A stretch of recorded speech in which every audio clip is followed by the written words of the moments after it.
Welcome, class, to the home of Mr. Pelukovich. Here, we're in the basement, where my stepdad has created something for the ages. Follow me. My stepdad is a model railroader. He's created this entire masterpiece. Lumber, all these trains that resemble a line in Colorado. If you look closely, there's some of the lines that we've studied, such as the Great Northern, the Union Pacific. You even come over here and you see lines that we've studied, like the refrigerator car. Everything is very essential. They came up with so many cars to transfer those fresh products, the produce that we learned about in that video. All of this is handmade. Obviously, he goes out and buys a bunch of the actual trains themselves, puts it together in one magnificent landscape of trains. And why?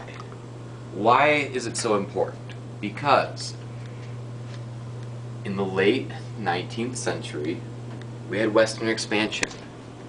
And Western expansion brought the railroads. They brought the railroads from the east to the west, made it possible to transport things, made it possible to travel easier. Look here, get closely in this way. You have a circus car.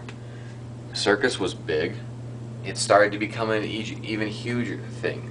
You needed entertainment, so they weren't just used for transporting goods or people. It became an entertainment industry. As we continue down, you see even more of the scenery that helped shape the landscape of the West. With that technological advancement era, we have post offices. We have Standard Electric, which was huge. Okay?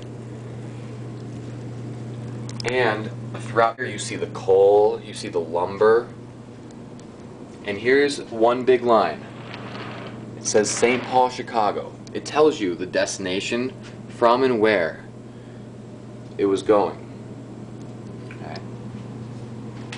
Now, like I said, this is huge to Western expansion. Western expansion built around the railroads. You had settlers coming from the east to the west in pursuit of a better life, in pursuit of more opportunities. We talked about that ominous nature from the Manifest Destiny. From the Manifest Destiny. And so we moved west into this ominous nature that we had no idea what it was about. But we did so via train. And train brought along so many other opportunities. You had a lot of different industries come up, and they brought what they had in the east to the west. Blacksmithing, carpentry, masonry, okay? There's even the refrigerator cars. You could ship those cattle that we talked about, those cattle drives, from one place to another. And as we went further into the 20th century, or at the brink of the 19th and 20th century and into the 20th century, you came up with new industries, such as plastic.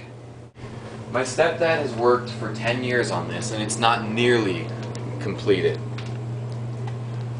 Right now, he idolizes these pictures that he's taken from actual areas of this town in Colorado. This particular one goes in Basalt, Colorado. But you see he has pictures laid around on the side that he takes those and then incorporates them into the actual layout. If we move along here, as you see, there's more and more pictures on the side. They're inspiration, but these are just like the advancements. These are what the train started as those steam engines, and then incorporated the compressed air for brakings. We went to electric, like the Zephyr here. There's more pictures here that show what exactly he's trying to emulate here on this entire layout.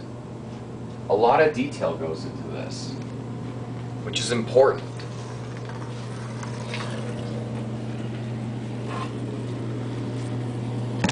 They talked about the National Park Service and National Park systems, and we have that. We see that all in here. We see the scenery. You brought along that new scenery. Up in the north, on the east, and the northeast, I guess, you had a lot of the industries, which were fine, yes, but here we have all this landscape that's yet to be discovered. The mystery, we have challenges, and those challenges come in the form of new people that we come across. Those new people being Native Americans, Mexican Americans, Chinese. I want you to focus in on this car here. This is the Pullman car. This is an exact replica of one of the first Pullman cars, the hotel on wheels, if you will. He has this in his layout. He feels that it's essential for everything that brings us to life. Okay? Because it's not just all about the industries. I mean, we went through a farm, we went through some industries with a blacksmith and the transportation of goods and the entertainment, but it's also for luxury. Okay?